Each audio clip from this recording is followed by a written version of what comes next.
Hello guys, welcome back to the YouTube channel. In today's video, we are going to be looking at a game right out of the FIDE Budapest Olympia tournament going on right now in Budapest, Hungary. And as some of you may know, I am supposed to be playing on the SVG team, but I'm not in Budapest at least yet. For the moment, I'm not in Budapest, but I hope to be in Budapest sometime soon. Possibly at the end of the week, maybe I'll be there and help my team out a little bit. But in the meantime, I'm going to be looking at a couple games that have been played. And already on day one, round one, we have a decisive result for the SVG team. We have the SVG guy here, James Schneider, playing against our friend from South Africa, Levitan Caleb here. You can see that Caleb or Levitan is pretty strong. At least he's 2193, much higher rated than SVG's James at 1400 FIDE right now. So what are we going to get? James opens this game with e4 and his opponent responds with c5. And of course, if you're the higher rated opponent, you want a fight, you want a battle, you want a competition, you want to win, right? So the Sicilian is a good opening to go after. I was hoping that they're going to play the knight off. They did not go into the knight off, so this is interesting, right? They played this Sicilian with French that looks like a French. I think it's the French variation or something like that. But so far, everything is theory. Takes, knight here, develop bishop, and pawn to James decides to play pawn f4 here. And we'll see how this game transpires. Castles develops the bishop, and we have this position, right? His opponent decides to strike in the center, which is a very reasonable move. I don't think here James could not have gone e5. But I was thinking when you've gotten to a position like this, you can actually just castle here. You know, castle out of the center of the board. When you play these positions and you're playing a stronger opponent, it's very scary. You need to play very cautiously, very carefully so that you don't blunder something, right? And I think that was what happened here. James did not castle his king out of the center. He left the king there. There are a lot of diagonals. These knights, this queen, there are a lot of diagonals towards his king. This is not a very good play as well. If he castles, he doesn't quite lose a pawn. I mean, if he castles here, and okay, you're worried that they would, maybe your opponent will first take the knight, you're going to recapture, they would, I don't know, maybe you think they are going to capture and try to grab a piece, a knight here, or a pawn here. But grabbing a pawn here does not really do black too much favor. You can grab this knight, give him this isolated pawn. You can even trade the queens if you like, although that would kind of give away the advantage. But in this position, there are lots of moves. You can attack the knight, cause the knight to move. Even though white is down a pawn here, computer actually says that this position is quite favorable for white. So I would expect that maybe, I don't know if James saw this or if he did not see it, this queen is ready to come to the king's side. You have an open file with the rook. You have a bishop that can go here, threaten the rook, cause it to move. Like, this looks pleasant, if you ask me. This looks pleasant. If you get this position, maybe the knight moves and the queen already begins to come in. What's the best move here? Maybe queen, yeah, queen e1 to guard the pawn and be ready to go into the side of the board.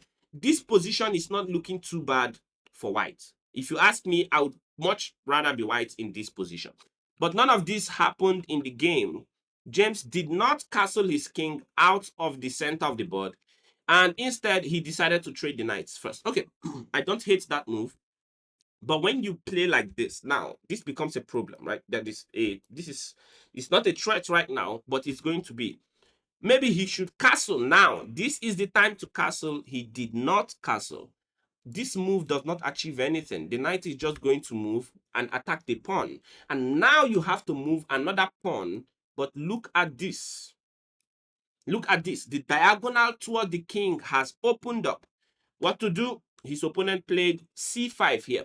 Okay, in this position, I was live on Twitch. I mean, and I'm here thinking, okay, you have to go a3, right? You almost definitely have to go a3 here.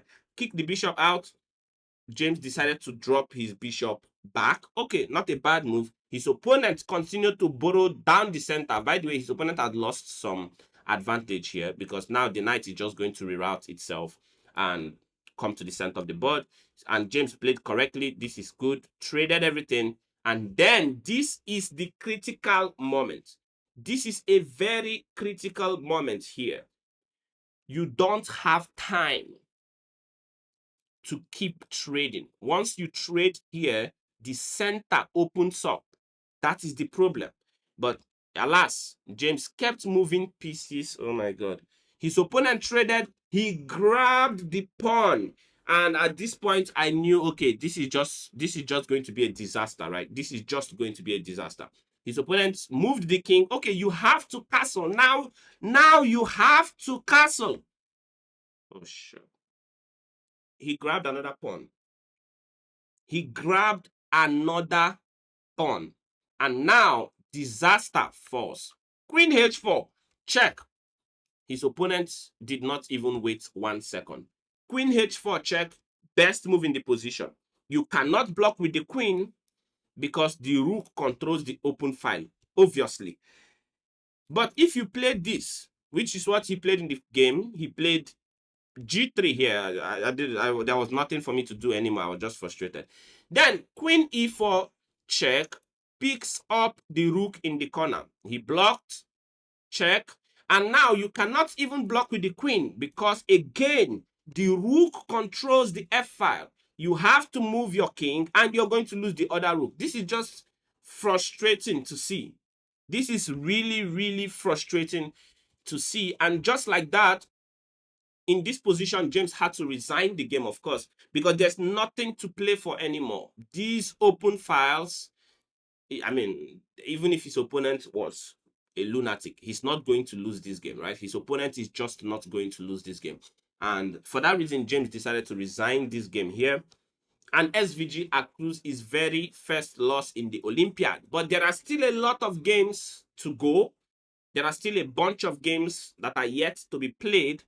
And hopefully, SVG is going to be able to get some wins. Some games are still going on as we speak. I'm going to be covering the game between Pragnananda and his opponent from Morocco, I think. They played a great, or they're playing a great game in the Night of Sicilia right now. And Prague's opponent has been thinking for like 40 minutes. So I would like to see how that game turns out. I would like to see the result of that game. All right, you guys, this is a lesson for you. When you play a game like this in a serious tournament, please castle out of the center. And I hope SVG continues to perform well and to get better results as well in these Olympiads. Until next time, I'll see you guys in the next recap. We'll look at a lot of games from the Olympiads. If I go to Budapest later this week, then I will not be doing, maybe I'll be able to do recaps or maybe not. When I return, I'll look at all the games. But until then, enjoy. There are a lot of fun chess games for us to look at. Okay, bye bye.